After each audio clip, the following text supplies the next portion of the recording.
Assalamu class 39 arts group. Today date is 15th May and day is Friday. Okay. Arts group P9 note down diary scientific notation concepts. बेटा जी just आप लोगों ने आज ये concept सीखना है। इसके बाद हम इससे रेलिवेंट क्वेश्चन जो है इंशाल्लाह नेक्स्ट डायरी में करेंगे। साइंटिफिक रोटेशन बेटा जी वैसे आपको जो मल्टीपल ऑफ 10 में अगर आपको जैसे कोई भी कंडीशन गिवन है हम उसमें जो है मल्टीप्लाई बाय 10 की पावर 3 ऐड करते हैं और कंडीशन में हमारे पास है 0.0039। ठीक है, तो ये बेटा जी इसके साथ एक कंडीशन तो है हमारे पास साइंटिफिक रोटेशन का। मैं आपको बता दूं कि साइंटिफिक रोटेशन में आपके पास जो है पूरी स्टेटमेंट में पॉइंट जो है आपके पास फर्स्ट नॉन जीरो के बाद होना चाहिए। पॉइंट आपके पास आपकी पूरी स्टेटमेंट में जो पहला नॉन जीरो है उसके बाद आपका पॉइंट होना चाहिए। उसके बाद आपने क्या करना है कि मल्टीप्लाई बाय 10 की कोई ना कोई पावर इन्वॉल्व होनी चाहिए, 10 की पावर। ठीक है, चाहे वो पॉजिटिव है चाहे वो नेगेटिव है।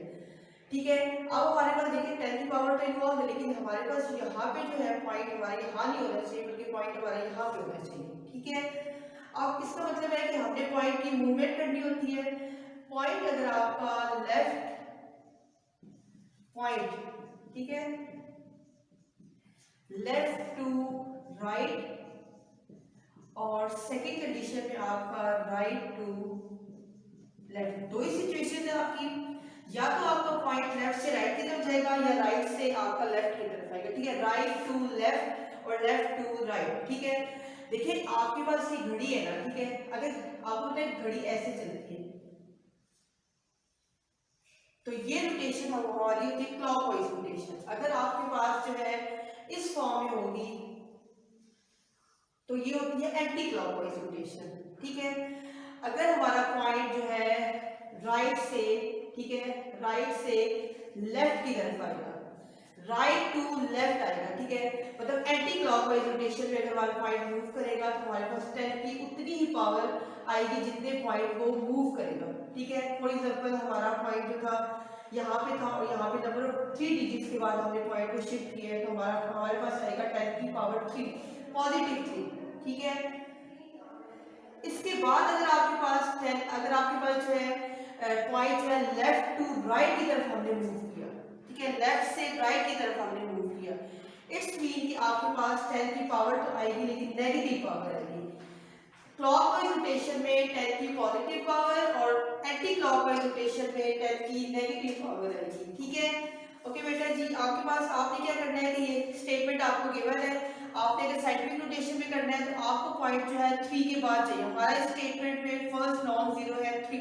ठीक है, इसमें 10 की पावर पहले से भी इन्वॉल्व है, बेशक हो।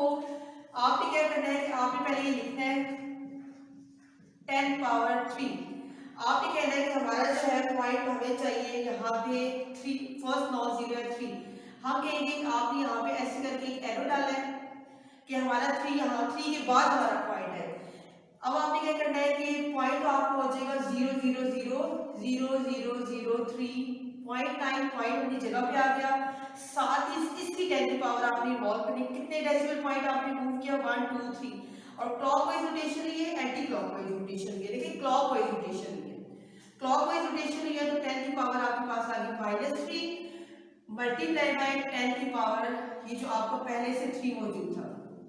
ठीक है, इसके बाद इसको अगर आप इस 3 को 4 कर देंगे तो हमारी 4 टाइम मूवमेंट होगी। ठीक है, ये 3 आपके पास हो जाएगा 4, यहाँ पे भी इस 3 को 4 कर दें ताकि आपको कंफ्यूजन ना हो कि 10 की पावर यहाँ पे 0 बन जाएगी।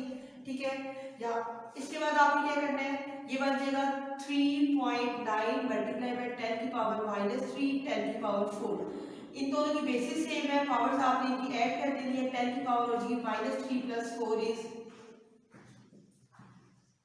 10 पावर 1। ये हमारी रिक्वायर्ड साइंटिफिक नोटेशन होगी। ठीक है, साइंटिफिक नोटेशन में आपने एक तो पॉइंट का ध्यान रखना है। अगर सिंपल आपका क्वेश्चन गिवन है फ्रैक्शन फॉर्म में लाइक 0.00495 और 395 0.63, ठीक है, आपने इसको चेंज करना है साइंटिफिक नोटेशन में।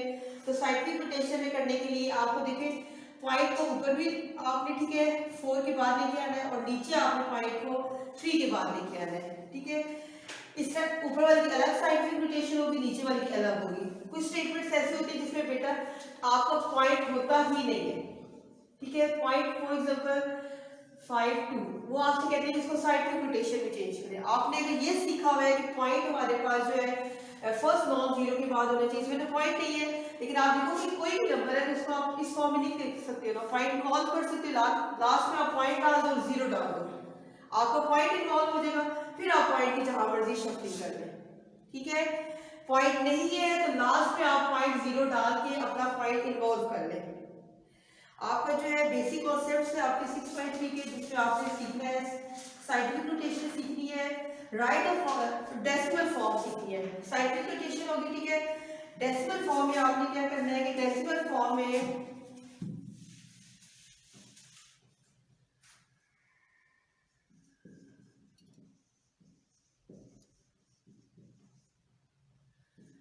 डेसिमल फॉर्म में बेटा आपने ये करना है कि आपके पास जो भी कंडीशन गिवन होगी ना, जस्ट आपने इसको सिंपलीफाई करके मल्टीपल ऑफ 10 जो आपके पास कंडीशन होगी उसको आपने खत्म करना है।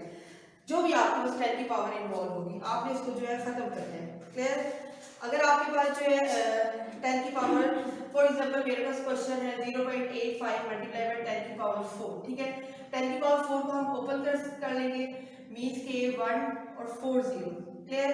उसके बाद हम क्या करेंगे, 10,000 आपके पास कंडीशन बन गई, 885 से मल्टीप्लाई कर देंगे, हमारा रिक्वायर्ड आंसर आ जाएगा। अगर ये कंडीशन हमारे पास, अगर हमारे पास 10 की नेगेटिव पावर इन्वॉल्व होती, लाइक 0.85 मल्टीप्लाई बाय 10 की पावर -4, तो ये बच जाता है 0.85 डिवाइड्स बाय, पहले इस पावर को पॉजिटिव कर लेते हैं, 10 की पावर +4 डिनोमिनेटर में लाके, फिर आपको पता है कि 10 की पावर 4 हमारे पास होता है 1, उसके साथ कितने जीरोस, 4 जीरोस, इन दोनों को आप डिवाइड कर दें, जो आंसर आएगा रिक्वायर्ड आंसर। तो ये आपको डेसिमल फॉर्म भी कहते हैं इसको, और हम इसको ऑर्डिनरी नोटेशन भी कहते हैं।